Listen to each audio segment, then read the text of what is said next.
मैं आपको एक ऐसी सच्चाई बताने जा रही हूँ जिसे समझने के बाद शायद आप कभी छोटा लक्ष्य नहीं रखेंगे। बहुत समय पहले की बात है, एक शिकारी अपने बेटे को शिकार कैसे लगाते हैं वो सिखाने के लिए जंगल में ले जाते हैं।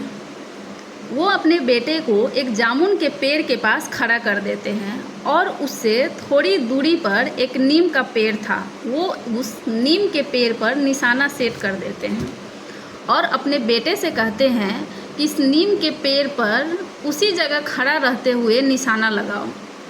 अब वो लड़का अपनी पूरी जान लगाते हुए धनुष बाण को खींचता है और उस पेड़ की तरफ निशाना करते हुए तीर को छोड़ता है। होता क्या है, निशाना लगना तो दूर की बात, उसका छोड़ा हुआ तीर उस पेड़ तक पहुंच ही नहीं पाता है। वो तीर पहले ही ज़मीन पर कहीं गिर जाता है। अब लड़के के पिता सोचते हैं मैंने टारगेट जो दिया वो बहुत दूर दे दिया है। देखते हैं कि जिस नीम के पेड़ पर उन्होंने टारगेट सेट किया था उसके पहले एक आम का पेड़ था।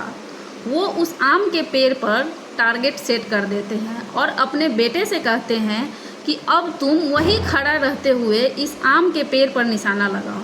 लड़का फिर से तैयार होता है, धनुष बाण जोर से खींचता है और तीर उस आम के पेड़ की तरफ छोड़ता है, लेकिन फिर से वही होता, तीर आम के पेड़ तक पहुंच नहीं पाता और बीच में ही ज़मीन पर कहीं गिर जाता है। अब फिर से पिता को लगता है कि शायद टारगेट और भी नज़दीक होना चाहिए। वो देखते हैं कि आम के पेड़ के पहले एक नारियल का पेड़ था, तो अब वो उस नारियल के पेड़ पर टारगेट सेट कर देते हैं और अपने बेटे से कहते हैं कि अब तुम इस नारियल के पेड़ पर निशाना लगाओ।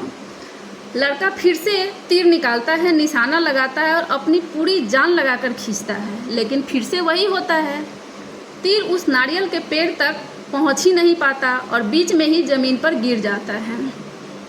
अब उसके पिता जैसे ही ज़मीन पर गिरा हुआ तीर उठाने के लिए जाते हैं, वो देखते हैं मैंने सबसे पहले अपने बेटे को नीम के पेड़ पर टारगेट सेट कर दिया था, तो उसका तीर नीम के पेड़ तक पहुंच रहा था और जब मैंने आम के पेड़ पर टारगेट सेट कर दिया तो उसका तीर आम के पेड़ तक नहीं पहुंचा, बल्कि उससे पहले नारियल के पेड़ तक पहुंच गया और जब मैंने नारियल के पेड़ पर टारगेट सेट कर दिया तो उसका तीर नारियल के पेड़ तक भी नहीं पहुंच पाया। वजह हो ये रहा था कि उस लड़के के पिता नीम से जैसे टारगेट को उस लड़के के पास लाते जा रहे थे, उस लड़के का तीर भी उन टारगेट से पहले ज़मीन पर गिर जा रहा था।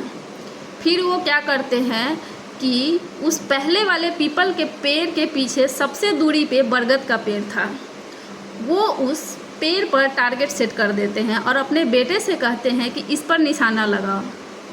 लड़का इस बार भी अपनी जान लगाकर तीर छोड़ता है और वो दोनों पिता और बेटे देखते हैं इस बार तीर अब उस पीपल के पेड़ तक पहुंच रहा था।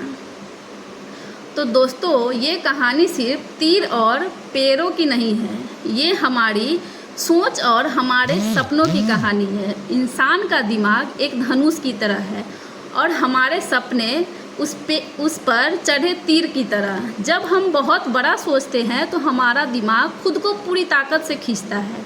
हम श्रम भी ज़्यादा करते हैं, कोशिश भी ज़्यादा करते हैं और दूरी भी ज़्यादा तय करते हैं, लेकिन जब हम छोटा सोचते हैं तो हमारी कोशिश भी छोटी हो जाती है। हम अपनी पूरी ताकत का इस्तेमाल ही नहीं करते। इसीलिए याद रखो, अगर तुम सितारों के बारे में सोचोगे तो शायद आसमान तक पहुँच ही जाओगे, लेकिन अगर तुम सिर्फ ज़मीन तक ही सोचोगे तो शायद आधी दूरी में ही रुक जाओगे। अक्सर लोग कहते हैं इतना बड़ा मत सोचो, गिर जाओगे, लेकिन सच ये है जो ऊंचा सोचता है वही ऊंचा उठता है, जो छोटा सोचता है वो अपनी ही बनाई हुई सीमा में कैद हो जाता है। इंसान जितना सोचता है अक्सर उसका सिर्फ एक ही हिस्सा हासिल कर पाता है। इसीलिए सोच बड़ी रखो, अपने सपना ऊंचा रखो, लक्ष्य दूर रखो, क्योंकि निशाना जितना दूर होगा तुम्हारी उड़ान उतनी ही लंबी होगी।